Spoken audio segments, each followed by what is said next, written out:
એક ગરીબ બ્રાહ્મણ હતો. દરેક ગુજરાતીએ નાનપણમાં વાર્તાની શરૂઆતમાં આ વાક્ય તો સાંભળ્યું જ હશે.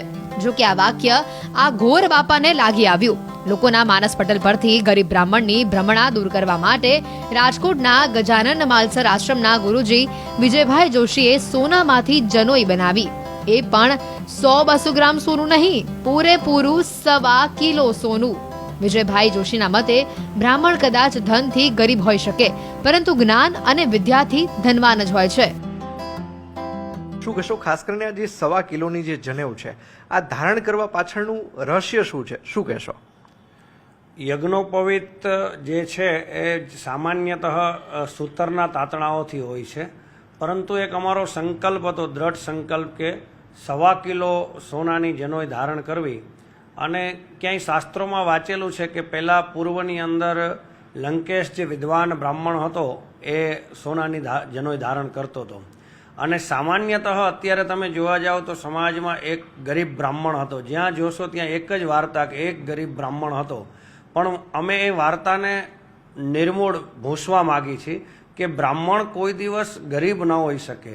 બ્રાહ્મણ જે આજ આપે, જે કાંઈ આપની શક્તિ પ્રમાણે જે દાન દક્ષિણાઓ આપો છો, એની અંદર આપણે ધનવાન, આયુષ્યવાન, કીર્તિવાનના એટલા બધા આશીર્વાદો આપતો હોય, એ બ્રાહ્મણને આપણે કેમ ગરીબ ચિતરી શકીએ? બ્રાહ્મણ કદાચ ધનથી ગરીબ હોઈ શકે, પણ જ્ઞાનથી ક્યારેય ગરીબ ના હોઈ શકે.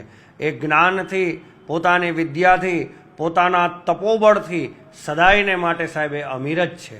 બસ એ લોકોને જાણવા માટે કે બ્રાહ્મણને તમે એવી રીતના ન જોવો કે જે રાષ્ટ્રને એટલું પ્રદાન કર્યું છે, અને આજે આપણે એને બિચારો ગરીબ બ્રાહ્મણ આ જ નજરથી જોઈએ છે, ત્યારે મને દુઃખ થાય. એટલા માટે સમાજને, રાષ્ટ્રને એક પ્રેરણા આપવા માટે પણ અમે 1.25 કિલો સોનાની જનોઈ ધારણ કરી છે.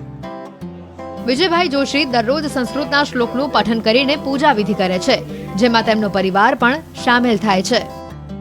સપ્તમં વિઘ્નરાજં ચ ધૂમ્રવર્ણં તથાશકં નવમં બાલચંદ્રં ચ દશમં તુ વિનાયકં એકાદશં ગણપતિં દ્વાદશં તુ ગજાનનં દ્વાદશૈતાનિ નામાનિ ત્રિસંધ્યં યઃ પઠે નરઃ ન ચ વિઘ્નભયં તસ્ય સર્વસિદ્ધિકરં પરમ વિદ્યાર્થી લભતે વિદ્યાં ધનાર્થી લભતે ધનમ પુત્રાર્થી લભતે પુત્રાન મોક્ષાર્થી લભતે ગતિમ જપેત ગણપતિં સ્તોત્રં સર્વૈર્માસે ફલં લભેત સંવત્સરેણ સિદ્ધિં ચ લભતે નાત્ર સંશયઃ અસ્તેભ્યો બ્રાહ્મણેભ્યશ્ચ લિખિત્વા યઃ સમર્પયેત તસ્ય વિદ્યા ભવેત સર્વા ગણેશસ્ય પ્રસાદતઃ.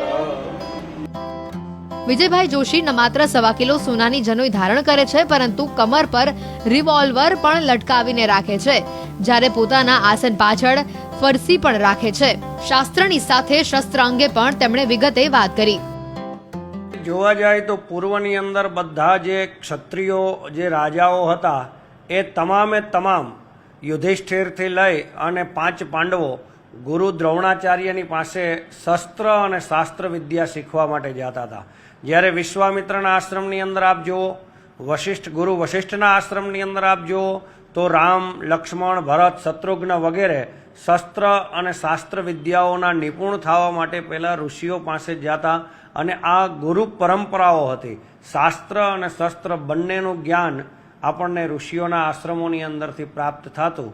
તો મને પણ અંદરથી એવું કે પરશુરામજીનો પણ એક શ્લોક છે, અગ્રતઃ ચતુરો વેદા પૃષ્ઠતઃ સસરમ ધનો ઇદમ બ્રાહ્મમ ઇદમ ક્ષાત્રમ સાપાદપી શ્રાદપી, કે મારા આગલા હાથની અંદર 4 વેદો છે, પૃષ્ઠતઃ સસરમ ધનો, કે પાછળ તિરકામઠા અને ભાલા છે. હું શસ્ત્રની, આપણા ધર્મને જો બચાવવો હોય છે સાહેબ, આપણા રાષ્ટ્રને બચાવવો હોય છે, તો શસ્ત્રની સાથે સાથે, શાસ્ત્રની સાથે સાથે શસ્ત્રની જરૂર પડશે જ છે.